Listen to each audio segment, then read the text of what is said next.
Les sages du Palais Royal ont déclaré non conforme à la Constitution la loi adoptée il y a tout juste 15 jours, loi qui permettait de développer l'autonomie des universités. Autrement dit, retour à la case départ, la loi Savary de 1984.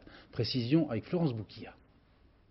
La loi autorisait les universités à ne pas respecter la loi.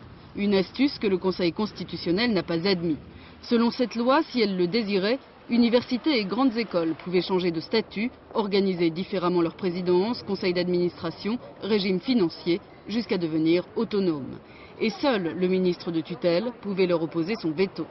Or, selon le Conseil constitutionnel, il appartient au Parlement et à lui seul de fixer les règles des établissements publics.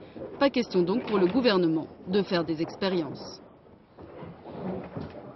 Nous pensions que les universités sont toutes très différentes les unes des autres et que chaque université, volontaire pour le faire, allait pouvoir mener à bien des expérimentations dans le domaine pédagogique, dans le domaine du financement, dans le domaine du mode de direction des universités, et que nous prendrions appui sur ces expériences pour montrer à la communauté universitaire les possibilités d'évolution.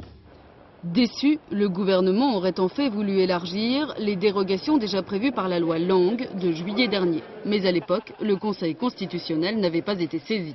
Aujourd'hui, les syndicats universitaires sont satisfaits de voir cette loi jugée non conforme à la Constitution. Nous étions contre parce qu'elle remet en cause en fait l'esprit de service public de l'enseignement supérieur et elle mettait en cause le caractère national des diplômes. Les 7 expériences de nouvelles universités qui existent déjà ne seront donc pas prolongées au-delà de 1994. C'est ce que prévoyait la loi Langue. Mais dans un sursaut de fierté, le gouvernement annonce qu'il s'attaquera à une profonde réforme universitaire en 1995, si les échéances présidentielles le lui permettent.